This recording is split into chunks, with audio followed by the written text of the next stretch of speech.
नमस्कार और स्वागत है आप सबका। आज हम एक बहुत ही अहम मुद्दे पर बात करने वाले हैं, भारत में टर्म इंश्योरेंस। और खास तौर पे वो जो 1 करोड़ के कवर की बात होती है ना, उस पे जरा गहराई से बात करेंगे। जी बिल्कुल। और देखिए हमारे पास काफी जानकारी है इस पर। अलग अलग टर्म इंश्योरेंस गाइड है, प्लान्स के कंपैरिजन है, राइडर्स पर डिटेल्स है और खरीदारों के लिए क्या सलाह है वो सब है। हाँ, तो हमारा आज का मकसद क्या है कि ये जो सारी जानकारी है, इसमें से सबसे काम की चीजें निकालकर श्रोताओं के सामने रखें, है ना? बिल्कुल, ताकि जो कोई भी टर्म इंश्योरेंस लेने का सोच रहा है उन्हें एकदम क्लैरिटी मिल जाए कि भाई क्या फीचर्स देखने हैं, राइडर्स कौन से लेने हैं, कंपनी कैसे चुननी है और हाँ, जिप पर कितना असर पड़ेगा। सही कहा। तो चलिए शुरू करते हैं फिर। एकदम बेसिक से शुरू करते हैं। ये टर्म इंश्योरेंस आखिर होता क्या है, आसान शब्दों में? देखिए टर्म इंश्योरेंस ना, आप इसको एक प्योर प्रोटेक्शन कवर समझिए। बिल्कुल शुद्ध जीवन बीमा। शुद्ध जीवन बीमा मतलब ये कि अगर पॉलिसी पीरियड के दौरान भगवान ना करे बीमा धारक की डेथ हो जाती है तो उनके नॉमिनी को, मतलब जिसे उन्होंने चुना है, एक पहले से तय रकम जिसे सम एश्योर्ड कहते हैं वो मिल जाती है। अच्छा। और आमतौर पर अगर पॉलिसी होल्डर पूरी पॉलिसी टर्म सर्वाइव कर लेता है तो कुछ वापस नहीं मिलता। ये प्योर रिस्क कवर है। हाँ, वो सुना है मैंने। एक रिटर्न ऑफ प्रीमियम वाला भी आता है। हाँ आता है। कुछ प्लान्स में वो ऑप्शन होता है लेकिन वो काफी महंगे पड़ते हैं। और सच कहूं तो उसकी सलाह ज्यादातर दी नहीं जाती क्योंकि वो टर्म इंश्योरेंस के मूल सिद्धांत के थोड़ा खिलाफ जाता है। ठीक है। और इसी लोग अक्सर अपनी पहली पॉलिसी क्यों मानते हैं? ऐसी क्या खास बात है इसमें? इसकी कुछ बहुत सॉलिड वजह है। पहली तो ये कि जितने पैसे आप प्रीमियम में देते हैं ना, उसके बदले सबसे ज्यादा कवरेज आपको इसी में मिलता है। मतलब वैल्यू फॉर मनी बहुत ज्यादा है प्रोटेक्शन के मामले में। अच्छा। दूसरी बात ये समझने में बहुत आसान है, सिंपल, ट्रांसपेरेंट, कोई ज्यादा कॉम्प्लेक्सिटी नहीं। और सबसे जरूरी कि अगर घर के कमाने वाले सदस्य को कुछ हो जाए तो ये पॉलिसी उनके परिवार को एक बड़ा आर्थिक सहारा देती है। उनकी इनकम का जो लॉस होता है उसको काफी हद तक कवर कर लेती है। तो ये एक तरह से पहली जरूरत है फाइनेंशियल प्लानिंग की। एक फाइनेंशियल सेफ्टी नेट जैसा। लेकिन भी वो बड़ा सवाल, क्या ये 1 करोड़ का कवर सबके लिए सही है या ये बस एक पॉपुलर नंबर बन गया है? असल में किसी को कितने कवर की जरूरत है, ये पता कैसे चले? ये बहुत ही जरूरी सवाल है और इसका जवाब देखिए सबके लिए एक नहीं हो सकता। 1 करोड़ बस एक राउंड फिगर है, एक बेंचमार्क जैसा बन गया है। जरूरी नहीं कि आपकी जरूरत भी उतनी ही हो या उतनी काफी हो। तो कैसे अंदाजा लगाएं? इसके कुछ तरीके हैं। एक तो है इनकम रिप्लेसमेंट रूल।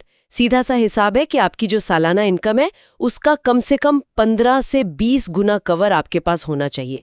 मतलब अगर कोई साल का 10 लाख रुपए कमा रहा है, हाँ। तो उसे 1.5 करोड़ से 2 करोड़ का कवर देखना चाहिए। हाँ, ये एक स्टार्टिंग पॉइंट हो सकता है, एक रफ गाइडलाइन। लेकिन ये अकेला काफी नहीं है। क्यों? क्योंकि ये आपकी देनदारियों या भविष्य के खर्चों को ध्यान में नहीं रखता। दूसरा और मेरे हिसाब से ज्यादा प्रैक्टिकल तरीका है expense gap method. Expense gap method वो क्या है? इसमें आप ये हिसाब लगाते हैं कि आपके न रहने पर परिवार को अपना आज का लाइफस्टाइल मेंटेन करने के लिए सालाना कितना खर्चा लगेगा। अच्छा। फिर इस रकम को उतने सालों से गुणा करें जितने साल आपकी रिटायरमेंट में बाकी हैं या जब तक आपके बच्चे सेटल ना हो जाए।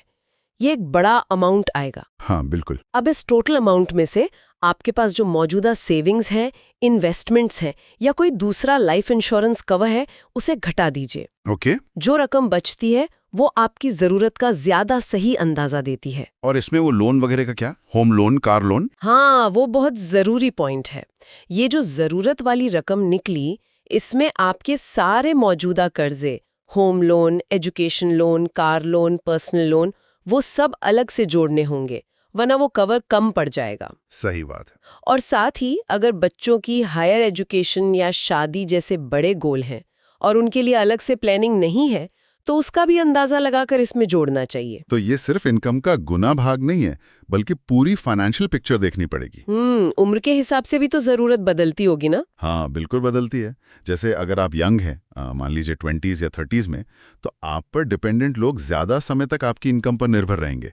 हो सकता है लोन भी ज्यादा हो, तो वहां शायद इनकम का 20 गुना या उससे भी ज्यादा कवर लेना समझदारी हो। और मिड करियर में जैसे लेट 30s या 40s में तो शायद इनकम का 15 गुना प्लस आपके सारे लोन्स वो कवर करना काफी हो सकता है।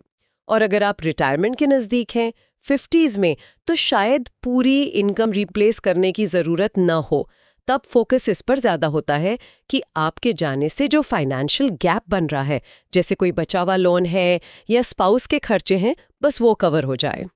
अच्छा, एक और बात, ये सुना है कि बीमा कंपनी भी देखती है कि आपकी इनकम कितनी है, मतलब आप जितना चाहें उतना कवर नहीं ले सकते। बिल्कुल सही। इसे इनकम बेस्ड एलिजिबिलिटी या human life value HLV calculation कहते हैं। बीमा कंपनी अंडरराइटिंग के वक्त ये देखती है कि आपकी इनकम के हिसाब से आप कितने कवर के लिए पात्र हैं। अगर आप जरूरत से बहुत ज्यादा कवर मांग रहे हैं तो हो सकता है कंपनी उसे कम कर दे। ये भी एक जरूरी पहलू है। अच्छा, ये ध्यान रखना होगा। चलिए, कवर अमाउंट तो समझ आ गया। अब बात करते हैं पॉलिसी कितने टाइम के लिए लेनी चाहिए। पॉलिसी टर्म, कुछ लोग कहते हैं 99 साल तक ले लो, पूरी जिंदगी का कवर। देखिए, मेरी राय में पॉलिसी की अवधि उतनी होनी चाहिए जब तक आप पर कोई फाइनेंशियल डिपेंडेंसी है या जब तक आप खुद फाइनेंशियली इंडिपेंडेंट नहीं हो जाते। ज्यादातर लोगों के लिए ये उम्र 60 या 65 साल होती है, मतलब आपकी वर्किंग लाइफ। तो 99 या 100 साल वाला क्यों नहीं? वो जो 99 या 100 साल तक का कवर होता है, जिसे होल लाइफ कवर भी कहते हैं, उसका प्रीमियम बहुत ज्यादा होता है। बहुत ज्यादा, जब तक कोई बहुत ही खास वजह ना हो। जैसे मान लीजिए कोई डिपेंडेंट बच्चा है जिसे लाइफ लॉन्ग केयर की जरूरत है, तब तक इतने लंबे कवर की जरूरत आमतौर पर नहीं होती। पैसे की बर्बादी है एक तरह से। बेहतर है कि आप 60-65 तक कवर लें और जो प्रीमियम बच रहा है उसे कहीं और इन्वेस्ट करें। ठीक है, ये बात समझ आई। और प्रीमियम भरने के तरीके, इसमें भी ऑप्शंस होते हैं क्या, जैसे रेगुलर पे, लिमिटेड पे? हाँ, इसमें भी ऑप्शंस होते हैं। सबसे कॉमन है रेगुलर पे। इसमें आप पॉलिसी जितने साल की है उतने साल तक प्रीमियम भरते हैं। जैसे 30 साल की पॉलिसी तो 30 साल तक प्रीमियम। इसका फायदा यह है कि सालाना प्रीमियम सबसे कम इसी में होता है और ये फ्लेक्सिबल है। और लिमिटेड पे? लिमिटेड पे में आप प्रीमियम भरने का पीरियड कम चुनते हैं, जैसे 10 साल, 15 साल या 20 साल, लेकिन आपका कवर चलता रहता है, मान लीजिए 65 साल की उम्र तक। अच्छा, तो फायदा क्या हुआ? फायदा ये कि आप अपनी मेन वर्किंग ईयर्स में ही सारे प्रीमियम भर के फ्री हो जाते हैं। रिटायरमेंट के बाद प्रीमियम भरने की टेंशन नहीं। लेकिन इसका सालाना प्रीमियम रेगुलर पे के मुकाबले काफी ज्यादा होता है, तो ये आपकी जेब पर डिपेंड करता है कि क्या आप वो बढ़ा हुआ प्रीमियम आराम से दे सकते हैं। मतलब बजट देखना पड़ेगा। एक सिंगल पे भी होता है शायद? हाँ, सिंगल पे भी होता है जिसमें सारा प्रीमियम एक साथ देना होता है, पर वो बहुत कम लोग लेते हैं और वो बहुत महंगा पड़ता है एक बार में। और अगर क्लेम होता है तो पैसा कैसे मिलता है, एक साथ या किश्तों में? उसमें भी अब ऑप्शंस मिलते हैं। नॉमिनी चाहें तो पूरी रकम एक साथ ले सकता है, जिसे लमसम कहते हैं। हाँ, या फिर वो चुन सकता है कि पैसा रेगुलर इनकम की तरह हर महीने कुछ सालों तक मिलता रहे। अच्छा। या फिर दोनों का कॉम्बिनेशन भी ले सकते हैं, थोड़ा पैसा एक साथ और बाकी मंथली इनकम की तरह।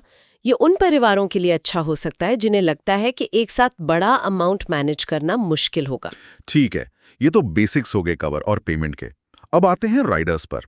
ये एड ऑन क्या चीज है और क्या ये 1 करोड़ रुपए के कवर के साथ लेने जरूरी हैं? राइडर्स देखिए आपकी बेस टर्म पॉलिसी के साथ मिलने वाले एक्स्ट्रा बेनिफिट्स हैं। छोटे कवच समझ लीजिए।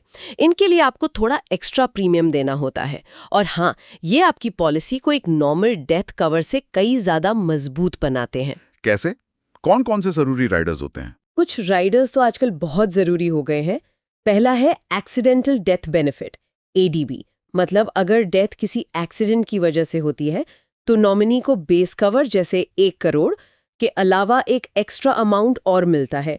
आजकल रोड एक्सीडेंट्स इतने बढ़ गए हैं तो ये काफी रेलेवेंट है। सही बात है। और दूसरा और शायद सबसे जरूरी राइडर्स में से एक है क्रिटिकल इलनेस राइडर। हाँ, ये तो बहुत सुना है। और बहुत जरूरी भी है।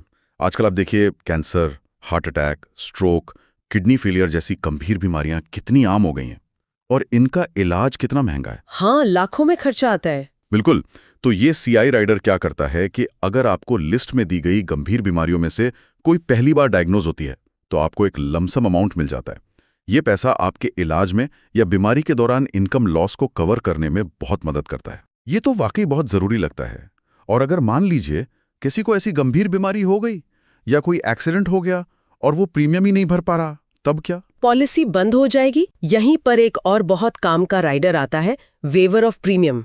Waiver of premium? हाँ, WOP इसका मतलब है कि अगर बीमा धारक किसी लिस्टेड गंभीर बीमारी या टोटल परमानेंट डिसेबिलिटी स्थायी विकलांगता की वजह से आगे प्रीमियम भरने लायक नहीं रहता, तो ये राइडर एक्टिवेट हो जाता है। अच्छा, तो फिर क्या होता है? तो फिर आगे के सारे प्रीमियम माफ कर दिए जाते हैं। आपको प्रीमियम नहीं भरना पड़ता, लेकिन आपकी पॉलिसी और उसका कवर चलता रहता है। ये पक्का करता है कि सबसे मुश्किल वक्त में आपका सुरक्षा कवच बंद ना हो। अरे वाह, ये तो बहुत ही बढ़िया फीचर है। और विकलांगता के लिए कोई अलग से राइडर भी होता है? हाँ, होता है। उसे कहते हैं accidental total and permanent disability rider. ये तब काम आता है जब किसी एक्सीडेंट की वजह से बीमा धारक पूरी तरह से और परमानेंटली डिसेबल हो जाए, मतलब भविष्य में कोई भी काम करके कमाने लायक न रहे। अच्छा। इसमें भी या तो एकमुश्त पैसा मिलता है या रेगुलर इनकम की तरह पेमेंट हो सकती है। यहाँ एक छोटा सा फर्क समझना जरूरी है। क्या? CI राइडर बीमारी के डायग्नोसिस पर पे करता है, चाहे आपके काम करने की क्षमता जाए या ना जाए, जबकि ATPD राइडर एक्सीडेंट से हुई परमानेंट डिसेबिलिटी पर फोकस करता है, जिससे कमाने की क्षमता खत्म हो जाए। दोनों अलग अलग सिचुएशन कवर करते हैं। ये टेक्निकल है थोड़ा। इनके अलावा भी कोई राइडर्स होते हैं? हाँ, कुछ और भी हैं। जैसे कई प्लान्स में टर्मिनल इलनेस बेनिफिट होता है। अगर डॉक्टर सर्टिफाई कर दें कि कोई लाइलाज बीमारी है और जीने के लिए कुछ ही महीने बचे हैं, तो बीमा कंपनी सम अश्योर्ड का एक हिस्सा पहले ही दे देती है, ओह, ताकि वो अपनी कोई इच्छा पूरी कर सकें या इलाज पर खर्च कर सकें। कुछ नए प्लान्स में लाइफ स्टेज बेनिफिट भी होता है। वो क्या है? उसमें आपकी जिंदगी के कुछ माइलस्टोन्स पर, जैसे शादी हुई या बच्चा हुआ, तो आप बिना नए मेडिकल टेस्ट के अपना कवर थोड़ा बढ़ा सकते हैं। अच्छा, ये भी अच्छा है। तो मतलब ये राइडर्स मिलकर 1 करोड़ रुपए के बेस कवर को सिर्फ डेथ बेनिफिट से कहीं ज्यादा कॉम्प्रिहेंसिव बना देते हैं। बिल्कुल, यही पॉइंट है। ये सिर्फ डेथ के बाद परिवार की मदद नहीं करते, बल्कि जीते जी अगर कोई बड़ी मुसीबत आ जाए, जैसे कोई गंभीर बीमारी या एक्सीडेंट से हुई विकलांगता, उसमें भी आपको और आपके परिवार को फाइनेंशियल सपोर्ट देते हैं। इलाज का खर्चा, इनकम का रुक जाना, ये सब बहुत बड़े झटके होते हैं। राइडर्स इनसे निपटने में मदद करते हैं। इसीलिए एक अच्छा टर्म प्लान सिर्फ बड़ा कवर लेना नहीं है, सही राइडर्स चुनना भी उतना ही जरूरी है। लेकिन ये सब फायदे मुफ्त तो नहीं होंगे। इन राइडर्स से प्रीमियम कितना बढ़ जाता है? कौन से राइडर्स सबसे ज्यादा महंगे होते हैं? हाँ, मुफ्त तो बिल्कुल नहीं। राइडर्स के लिए एक्स्ट्रा प्रीमियम देना होता है। और जैसा आपने पूछा, कुछ राइडर्स प्रीमियम को ज्यादा बढ़ाते हैं। आमतौर पर क्रिटिकल इलनेस CI और accidental total and permanent disability ATPD Riders का प्रीमियम पर सबसे ज्यादा असर होता है। क्यों? ऐसा क्यों? क्योंकि इनसे जुड़े क्लेम होने का रिस्क भी ज्यादा होता है और क्लेम अमाउंट भी बड़ा हो सकता है, इसलिए इनका प्रीमियम ज्यादा होता है। और WOP या ADB जैसे riders? Waiver of premium WOP और एक्सीडेंटल डेथ बेनिफिट ADB का असर तुलना में थोड़ा कम होता है। मतलब प्रीमियम में बढ़ोतरी होती है, पर उतनी ज्यादा नहीं जितनी CI या ATPD से होती है। और वो रिटर्न ऑफ प्रीमियम वाला? हाँ, वो ROP राइडर, उससे तो बिल्कुल बचना चाहिए। जैसा मैंने पहले भी कहा था, वो प्रीमियम को लगभग डबल या उससे भी ज्यादा कर सकता है। टर्म इंश्योरेंस का मकसद है कम कॉस्ट में ज्यादा प्रोटेक्शन। ROP इस मकसद को ही खत्म कर देता है। वो जो एक्स्ट्रा पैसा ROP में जा रहा है, उसे अगर आप कहीं और, मान लीजिए SIP में इन्वेस्ट कर दें, तो ज्यादा अच्छा रिटर्न मिल सकता है। तो अगर कोई जरूरी राइडर्स लेता है, जैसे CI, ADB, WOP, तो प्रीमियम कितना बढ़ सकता है? एक अंदाजा? ये देखिए, कई चीजों पर डिपेंड करेगा। आपकी उम्र क्या है, हेल्थ कैसी है, कौन सी कंपनी से ले रहे हैं, कौन कौन से राइडर्स ले रहे हैं। लेकिन एक मोटा मोटा अंदाजा लगाएं तो जरूरी राइडर्स जोड़ने से आपका बेस प्रीमियम 20% से 50% तक या कभी कभी उससे भी ज्यादा बढ़ सकता है। अच्छा, 20 से 50%। हाँ, जैसे अगर किसी का बेस प्रीमियम मान लीजिए 1200 रुपए महीना है, तो कुछ जरूरी राइडर्स जैसे CI और ADB लेकर वो 1500 से 1800 रुपए महीना या उससे ज्यादा भी हो सकता है। ये कीमत चुकानी पड़ती है, पर जो एक्स्ट्रा प्रोटेक्शन मिलती है वो अक्सर इसके लायक होती है। ये जानना जरूरी है ताकि बजट बनाते समय ध्यान रहे। चलिए अब आते हैं बीमा कंपनी चुनने पर। इतनी सारी कंपनियां हैं मार्केट में, कैसे तय करें कि कौन सी भरोसेमंद है? क्या देखें? ये एक बहुत बहुत क्रिटिकल स्टेप है। सिर्फ सस्ता प्रीमियम देखकर पॉलिसी नहीं लेनी चाहिए। कुछ मेन पैरामीटर्स हैं। सबसे पहला और सबसे ज्यादा डिस्कस होने वाला है क्लेम सेटलमेंट रेशियो, CSR। हाँ, CSR, वो क्या बताता है? CSR ये बताता है कि कंपनी ने एक साल में टोटल जितने डेथ क्लेम रिसीव किए उनमें से कितने प्रतिशत क्लेम पास किए, मतलब पैसा दिया। ये डेटा IRDAI जो इंश्योरेंस रेगुलेटर है हर साल जारी करती है। कितना CSR अच्छा माना जाता है? क्या बस जिसका सबसे ज्यादा CSR है वो ले लेनी चाहिए? देखिए, आमतौर पर 97-98% या उससे ऊपर का CSR अच्छा माना जाता है, लेकिन यहाँ थोड़ा ध्यान देने की जरूरत है। सिर्फ 1 साल का CSR या सिर्फ सबसे ऊंचा नंबर देखकर फैसला नहीं करना चाहिए। क्यों? देखिए कि कंपनी का पिछले 3 से 5 साल का CSR ट्रेंड कैसा रहा है, क्या वो लगातार अच्छा है या ऊपर नीचे हो रहा है। साथ ही ये भी देखिए कि कंपनी ने टोटल कितने क्लेम हैंडल किए। मान लीजिए एक नई कंपनी है जिसने सिर्फ 100 क्लेम हैंडल किए और 99% CSR दिखा दिया, और एक पुरानी बड़ी कंपनी है जिसने 10,000 क्लेम हैंडल किए हैं और उसका CSR 98% है, तो वो 98% शायद ज्यादा भरोसेमंद है। ये अच्छा पॉइंट है। कॉन्टेक्स्ट देखना जरूरी है। बिल्कुल। और हो सके तो ये भी जानने की कोशिश करनी चाहिए कि जो क्लेम रिजेक्ट हुए वो क्यों हुए। ज्यादातर फ्रॉड या जानकारी छुपाने की वजह से थे या कोई और चिंताजनक पैटर्न है। सही है। CSR के अलावा और क्या देखें? दूसरा इंपॉर्टेंट मेट्रिक है सॉल्वेंसी रेशियो। ये कंपनी की फाइनेंशियल हेल्थ बताता है, मतलब कंपनी के पास अपने लॉन्ग टर्म कमिटमेंट्स, खासकर क्लेम देने के लिए पर्याप्त पैसा है या नहीं। IRDAI कहती है कि ये कम से कम 1.5 होना चाहिए। जितना ज्यादा हो उतना बेहतर। ये कंपनी की लॉन्ग टर्म स्टेबिलिटी का इंडिकेटर है। और कस्टमर सर्विस क्लेम के टाइम पे तो वही सबसे जरूरी होगी ना? बिल्कुल। कंपनी की कस्टमर सर्विस कैसी है, खासकर क्लेम प्रोसेस कितना स्मूथ और हेल्पफुल है, ये जानना बहुत जरूरी है। इसके लिए आप ऑनलाइन रिव्यूज पढ़ सकते हैं या अगर आपके जान पहचान में किसी का एक्सपीरियंस रहा हो तो उनसे पूछ सकते हैं। IRDAI शिकायत निवारण अनुपात, ग्रीवेंस रिड्रेसल रेशियो भी जारी करती है, मतलब प्रति 10,000 पॉलिसी पर कितनी शिकायतें आईं और कितनी सुलझाई गईं। कम शिकायतें होना अच्छा है। और एक परसिस्टेंसी रेशियो भी होता है शायद। हाँ, परसिस्टेंसी रेशियो 13वें और 61वें महीने का ये दिखाता है कि कितने प्रतिशत ग्राहक अपनी पॉलिसीज रिन्यू करवाते हैं, मतलब दूसरे साल और 5 साल बाद भी पॉलिसी जारी रखते हैं। अच्छा परसिस्टेंसी रेशियो मतलब कंपनी अच्छी क्वालिटी की पॉलिसी बेच रही है और ग्राहक संतुष्ट हैं। तो मतलब सिर्फ प्रीमियम नहीं बल्कि CSR, सॉल्वेंसी, सर्विस, परसिस्टेंस, ये सब मिलाकर देखना होगा। ठीक है। इन सब बातों को ध्यान में रखते हुए 2025 के लिए 1 करोड़ रुपए कवर वाले कुछ टॉप टर्म प्लान्स कौन से हैं जिनका जिक्र हमारे सोर्सेज में है? मार्केट में कई अच्छे ऑप्शंस हैं। हमारे सोर्सेज में कुछ बड़े नाम बार बार आते हैं, जैसे HDFC लाइफ के प्लान्स हैं, क्लिक टू प्रोटेक्ट सुपर या सुप्रीम। ICICI प्रूडेंशियल का आई प्रोटेक्ट स्मार्ट काफी पॉपुलर है। मैक्स लाइफ का स्मार्ट सिक्योर प्लस है। SBI लाइफ का ई-शील्ड नेक्स्ट है। टाटा AIA का संपूर्ण रक्षा सुप्रीम। एक्सिस और मैक्स लाइफ का जॉइंट वेंचर है axis max smart term plan plus, और बजाज अलायंस का स्मार्ट प्रोटेक्ट गोल्ड भी है। क्या इनमें से 2-3 के बारे में कुछ खास बात बता सकती हैं? मतलब क्या USP है इनकी? जरूर।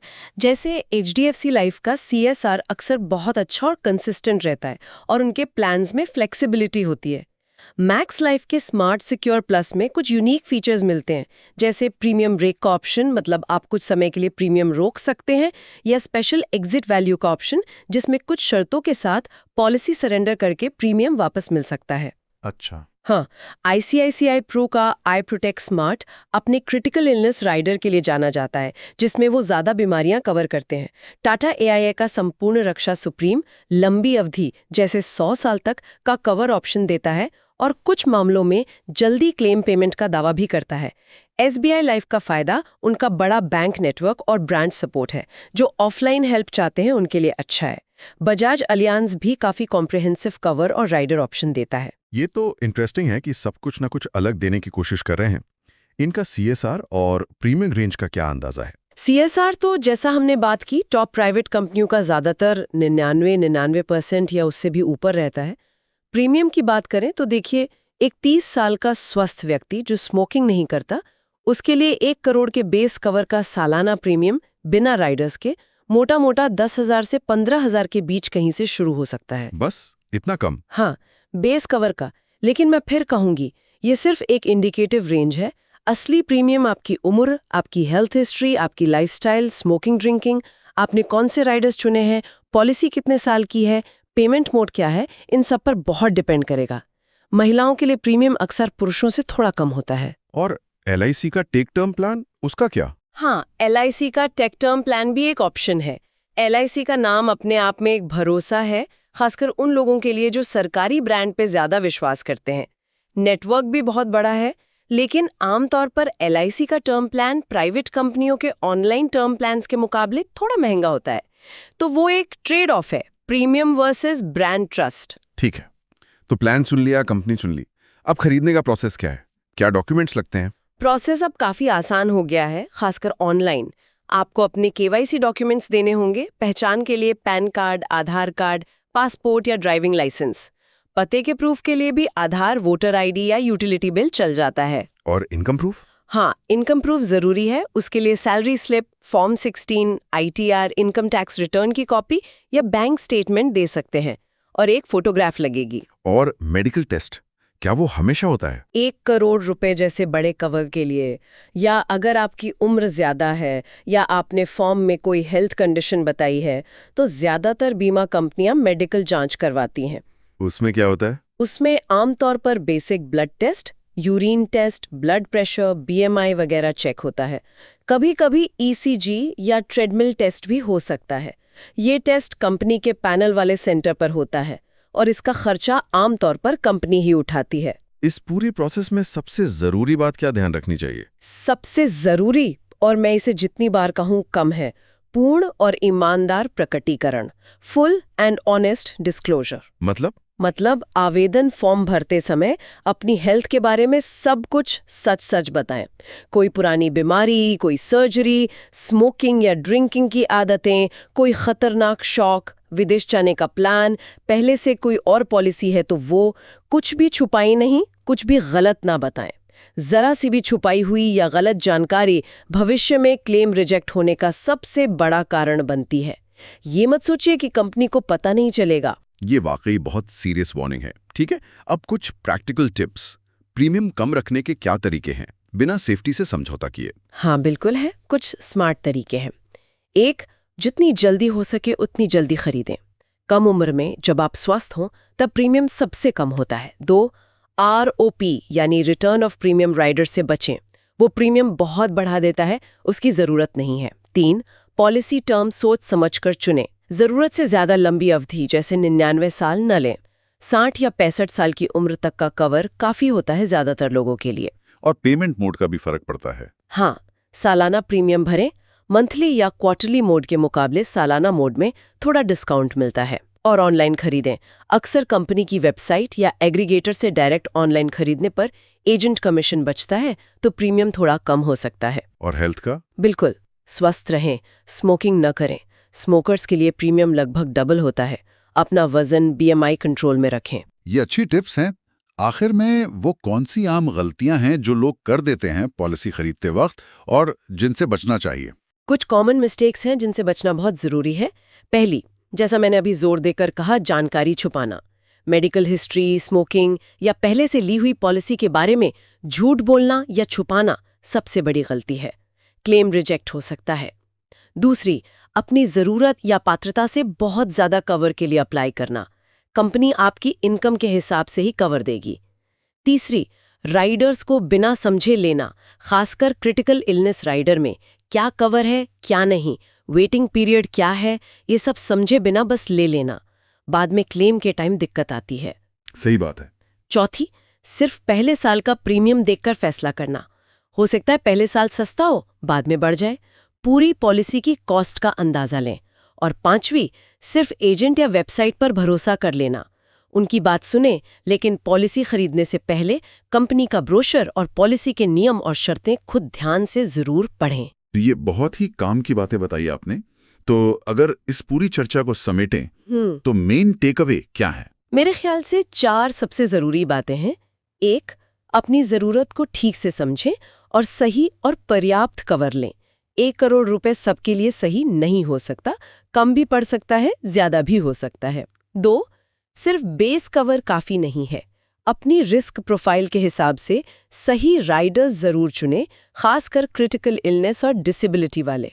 3, कंपनी चुनते समय सिर्फ सस्ता प्रीमियम ना देखें, कंपनी की विश्वसनीयता जांचें, CSR पूरे कॉन्टेक्स्ट के साथ, सॉल्वेंसी रेशियो, कस्टमर सर्विस। और 4, सबसे ज्यादा जरूरी, एप्लीकेशन भरते समय पूरी ईमानदारी रखें, कोई भी जानकारी छुपाए नहीं। और ये हमेशा याद रखना है कि टर्म इंश्योरेंस कोई इन्वेस्टमेंट नहीं है जिससे रिटर्न मिलेगा। ये आपके परिवार की सुरक्षा के लिए है, एक जिम्मेदारी निभाने का तरीका है। बिल्कुल सही कहा आपने। ये बेसिकली मन की शांति खरीदने जैसा है। जाते जाते हमारे सुनने वालों के लिए कोई एक आखिरी विचार या सवाल छोड़ना चाहेंगे आप? हाँ, जरूर। एक चीज पर सोचने के लिए छोड़ना चाहूंगी। हम सब अपने इन्वेस्टमेंट्स को तो रेगुलरली रिव्यू करते हैं, है ना? देखते हैं कहाँ पैसा बढ़ रहा है, कहाँ कम हो रहा है। पर क्या हम अपनी बीमा की जरूरत को भी उतनी ही रेगुलरली रिव्यू करते हैं? ये तो सोचने वाली बात है। आपकी जिम्मेदारियां बदलती हैं, इनकम बदलती है, लोन आते जाते हैं, परिवार की ज़रूरतें बदलती हैं। तो क्या आपका जो फाइनेंशियल प्रोटेक्शन प्लान, जिसमें टर्म इंश्योरेंस सबसे अहम है, वो इन बदलावों के साथ अपडेट हो रहा है?